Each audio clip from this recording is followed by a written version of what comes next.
my name is Voya and welcome to my deep guide, and in today's video we are going to be visiting the new features and functionalities of the latest update 3.23 that has now come out on Supernote, Manta and Nomad, and I believe it's called 2.12 or something like that on the A5X and the A6X. This is a rather interesting and an exciting update because some of the features are maybe not what you would have expected to see. They promise to be potentially transformative, so let's see and check them out. So first we start with the sticker feature. So what is that? Well, basically it's a support to create stickers by lassoing handwritten notes. And then you can search these stickers, you can do management of the stickers, you can export and import a whole sticker collections. It would be interesting to see if it's possible to actually exchange stickers with other Supernote users, because that would be kind of cool.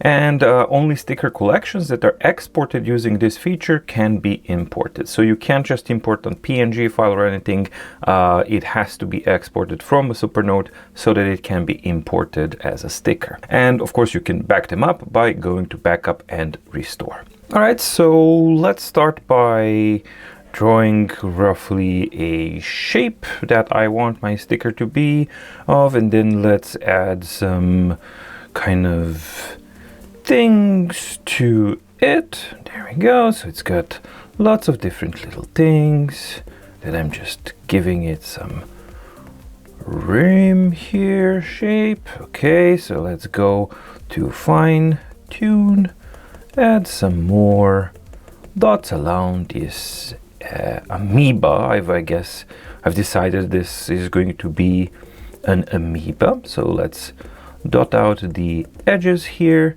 Let's put a big nice nucleus in here. So it's gonna be like this, not a perfect sphere, but something like that. And we're gonna give it a smaller one here as well, so that they act like odd eyeballs. And now I'm gonna go with my pen, I'm gonna make it white, and let's give it some highlights in those pretty little eyes. Oh, it's so nice. It's already starting to be a cutie. And now let's give it some upside down mouth, so that it's kind of weird that it has its own little smile here. There we go. And let's give it some goofball teeth, and of course dimples there. And we need some, it's starting to look really weird, but that's fine. And let's just add, even for more weirdness, some eyebrows.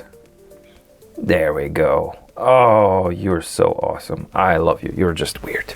All right, so I got my sticker like that, and let's do another one because it doesn't want to be lonely. So let's do another one, and this one, for whatever reason, is going to be a triangle. Actually, let's use different features because we now have straight line features, right? So I can make it a proper triangle, right? There we go. Come on. Ah, you bastard. Come on. You can do it. Do it. There we go. And we go here as well. There we go. And I wish that it was intelligent enough to actually get this so that it works. But let's try and delete the edges here to kind of round them out and make things a little nicer. There we go. Give it a little bit of a rounding of the corner. There we go. That's nice. Okie dokie. So it needs legs. So I'm just gonna give it this type of a thing. There we go. So it got legs. Now we need eyeballs. And are we gonna put like the theme that we have, like a style, so the eyes are down and the mouths are up? Let's do that. So we got an eye and another eye, and then we get some highlights here, and maybe a bit bigger here just to make it off. And we give it a mouth. Ooh, I'm perpetually puzzled. Whoa. And we give it some, is it gonna be a meanie or a moni? Ooh, that would be fun, right? Yeah, why not? So, let's give some reverse thickness for the eyebrows so that it looks kind of more funky. Okay, so we got a happy weirdo and an angry triangle dude. Okay, so those are gonna be my stickers. So I'm going to use a thing that I've learned from you viewers, which is awesome, which is when I always had problems with the two fingers gesture. Contact with the screen has to be to the left of the pen, which isn't really great for left-handed people. With this kind of guideline, I have a much better accuracy rate. So we use the lasso selection tool to create a new sticker. There we go, we got new sticker. So now we're gonna do this, and name is going to be Mr. Bobo. Okay, that's gonna be no. Bobo. That's good. So that's gonna be oh, where's the preview? Maybe it needs to just generate it. Okay, so it was confused because when I was trying to add a sticker, it didn't have any collection to begin with. So it first created a collection, but then it didn't add the initial new sticker to that new collection. So what I had to do was simply circle back around and yeah, create a new one and place it in the collection. And now it's yeah, here you have the new menu for stickers, and there we go, we got my new sticker here. And let me see here, we can rename collections and we can add new collections, and then there's built-in stickers as well. You can have a lot of fun with this, and it can actually be quite useful as well. So just in the spirit of playfulness, let's add the yeah, the conspiracy dude as well. So he's going to be a new sticker in the collection, and we are going to name him Conspirator, like that. Not or, we're going to just Conspirator, yes. Create. There we go. And now we should see, there we go, we got our characters are coming in. Cool. Okay, so that's fun. Important thing to note, as the description of the feature correctly and accurately states, the stickers are only taken into account the handwriting notes or the handwriting strokes. That means that the background that you have will not be taken into account. So you cannot take a part of the template from the background and include that as a sticker. That will not work. It only works for handwriting. Okay, so now let's go here and maybe change the template to white. And now I want to add 3 conspirators. They're gonna be somewhere around here. So, yep. 1 conspirator, 2 conspirator, 3 conspirator. All kind of looking at the Amiibo Duda. So we got the Amiibo Duda here. And then we're gonna add some backup to the Amiibo Duda. And we're gonna... Ooh, that's... No. Maybe it's not destined to have a helping hand. No, it is. There we go. So, and it has a little dude here that's maybe protecting the little ones from the conspirators. God, this turned really like real life drama like kind of thing all of a sudden. There we go. Okay, well, I'll definitely talk to my psychologist about why this would be the first thing that comes to mind when doing all of this. I'm pretty sure there's gonna be an interesting session there. However, that is how the stickers do.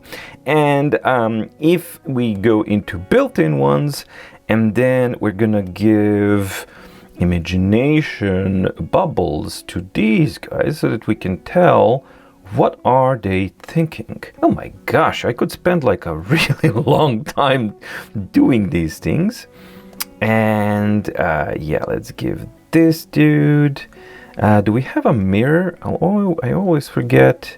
There's no there's no mirroring functionality. Yeah, you can't do negative scale. Yeah, that's not cool. Humdrum. Humbum.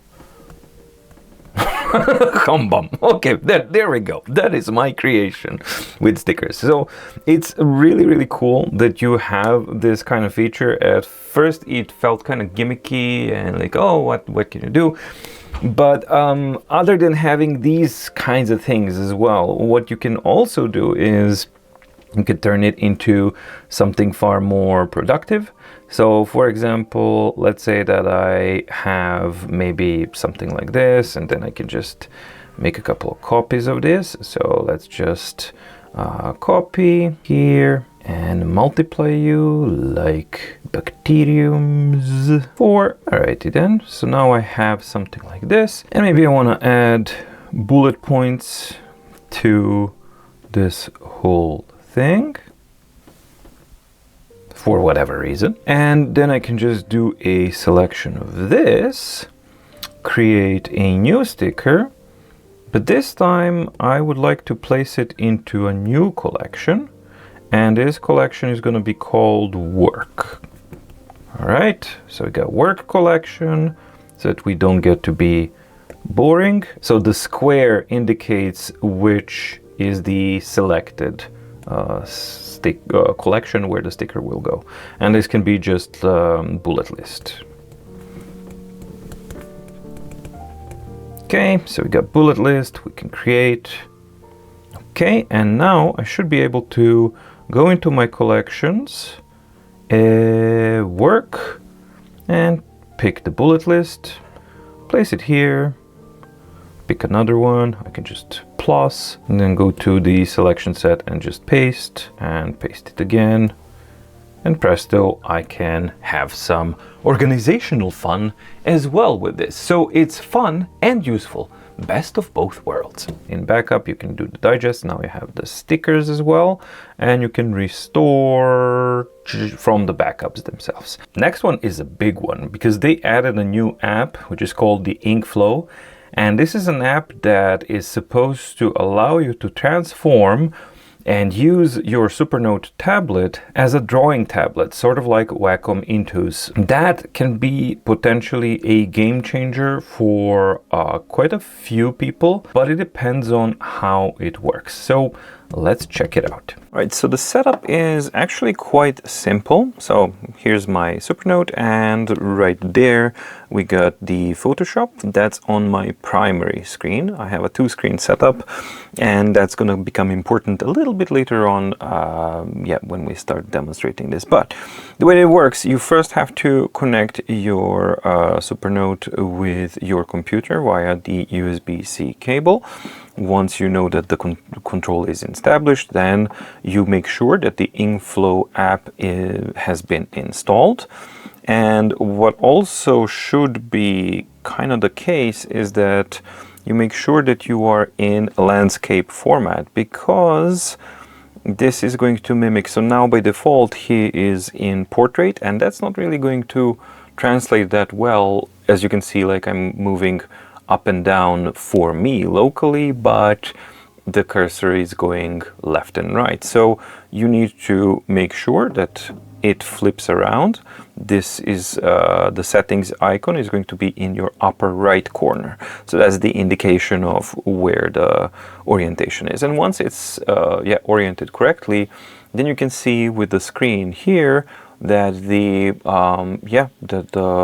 cursor follows my position and it's screen relative. So for example, let's go into the upper right corner there, and it's fairly precise. It's a little bit off, and you can actually adjust that because you do have settings. Of course, this would be nice if it was in landscape format, but it's not, because you have the pen touch area settings. So you can make fine adjustments the way you want it to be, then you can save it, or you can reset it or restore from the settings when you start changing the settings there. So let's go back here, and this is my quibble, because as soon as you go into the options, it's going to go into portrait mode and it's not going to return to landscape mode. So you got to do this again in order for it to work. And let's face it, you are going to want to use it in landscape mode because the format matches the screen. If your screen is in portrait mode or landscape mode, then you're going to want to match this. Then you also have the option to enable or disable these helpful dot matrix here. Basically, here I am in Photoshop. All right, so let's pick a soft round pressure size brush, and we need some darker colors, and it works. The latency absolutely is there. I can absolutely feel it, but especially if I'm going like this, this is very, very, very hard latency. So for this type of use case scenario, if you're used to Wacom stylus and you think that this is gonna replace it, latency alone, right now, there's no way that it's gonna replace it. But the much bigger problem is that the software is not sending pressure sensitivity information. So this is a pressure sensitive brush, and there's nothing that I can do. So this just writes, which is not such a bad thing, because you could actually use this for handwriting on your computer, let's say on OneNote or something like that. The only reason why I went with Photoshop immediately was that it was described as a graphics tablet. So for me, the immediate association would be that it's going to be the replacement for, or a similar functionality like the Wacom Intous type of a product. However, that is not the case. I'm missing the Wacom stylus button so that I can use the button and the keyboard shortcuts to adjust the brush size and things like that, if I was like considering it to be that kind of a product. Can it work as a graphics tablet? Well, yeah, I mean, it can do these things, but it doesn't have pressure sensitivity, and it's not exactly what I would call most responsive. Definitely not on the level of a Wacom tablet, but it is usable. Would I like to write with this? So let's just switch quickly to a different brush so that we can... Would I write with it? No. If I can help it. Can help it.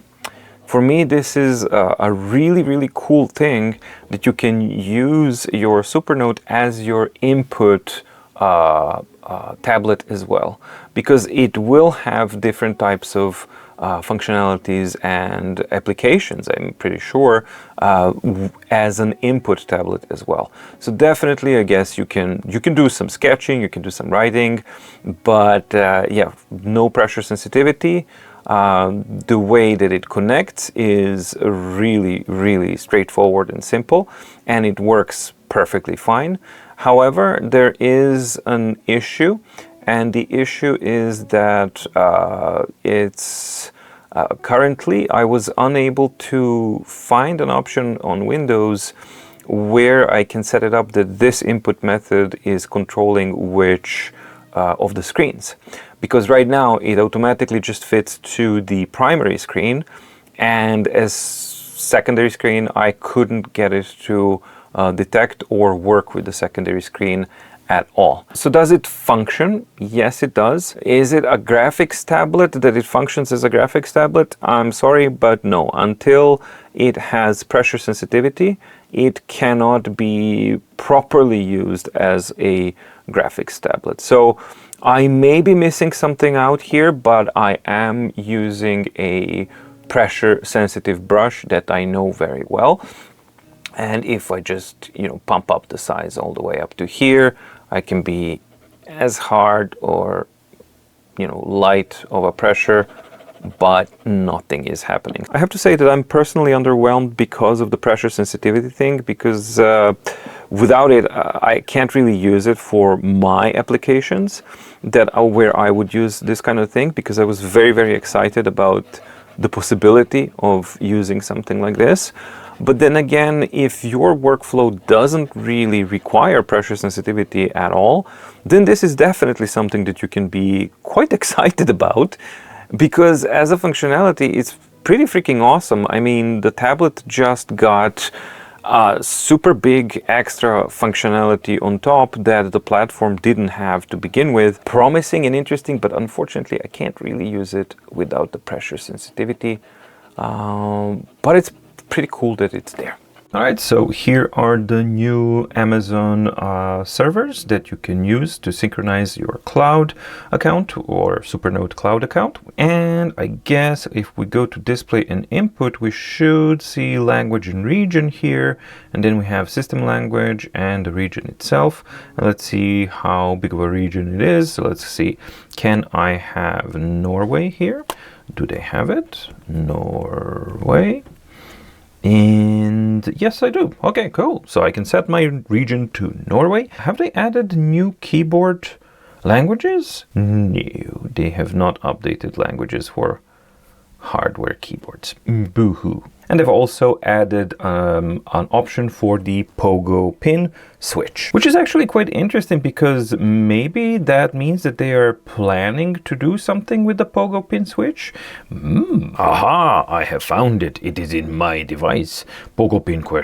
Yes. A Pogo Pin is spring-loaded electrical connectors used for detachable connections with Supernote devices. Their spring mechanism provides a stable contact performance, making them appropriate for power external devices. Pogo Pin out. Try saying that 5 times fast. Pogo Pin out, Pogo Pin out, Pogo Pin out, Pogo Pin out. VBAT, okay, dat, okay, ground, okay, structure of Pogo Pins. Okie dokie. Yeah, okay, I guess this is for like third-party peripherals, so that they know how these are wired. All right, and we have the whole specifications here.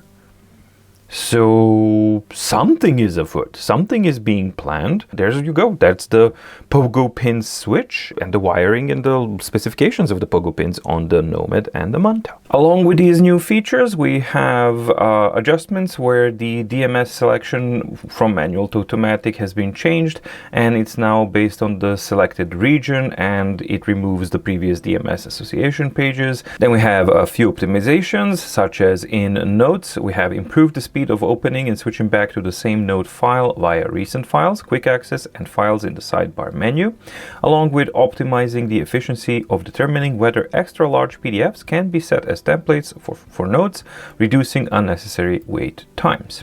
In file and search, we got changed the sorting method for file names containing numbers from character sorting to natural sorting. That's actually pretty cool. And we got Supernote linking with the enhanced security of transferring files through the Supernote linking feature. And here's a list of fixes, and you can pause the video here and read through this, or go to the release notes and read through the list of fixes. So it's a good thing to see that it's a robust type of an update for the platform. Okay, so that is the update 323 on the Supernote, Manta, and Nomad, and the other one for the older ones. I am actually quite surprised, because on paper, InkFlow sounded like super uber duper exciting thing for me, but when I tried it, I honestly didn't expect that it's not going to have pressure sensitivity, and I didn't really expect that the absence of pressure sensitivity would be such a kind of dampener on the whole thing for me personally.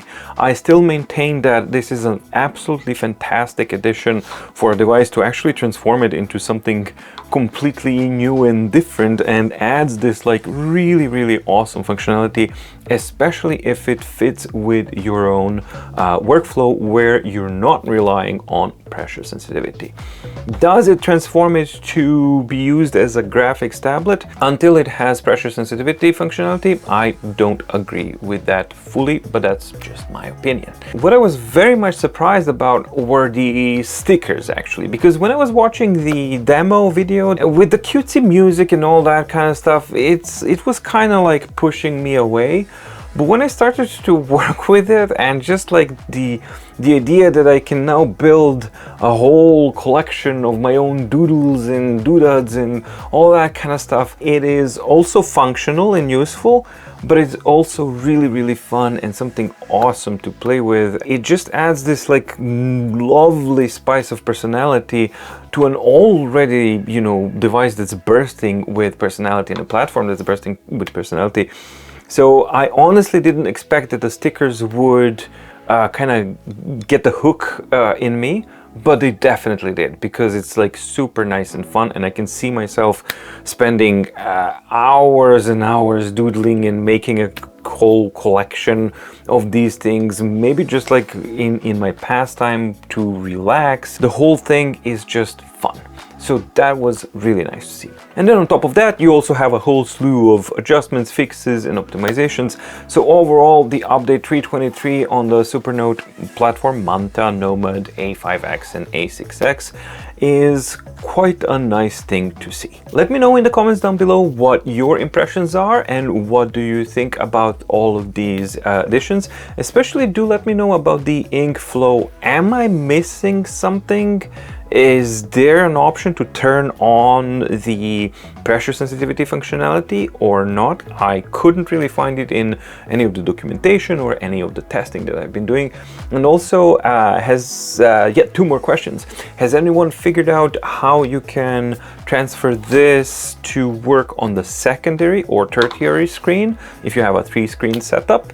And finally, I am a PC guy, so I only have PCs here to test. Are there any Mac people out there who are using the Supernote as well? And does this functionality work with the Mac as well? Thank you so much for watching. Stay safe, stay healthy, and see you in the next video. Bye!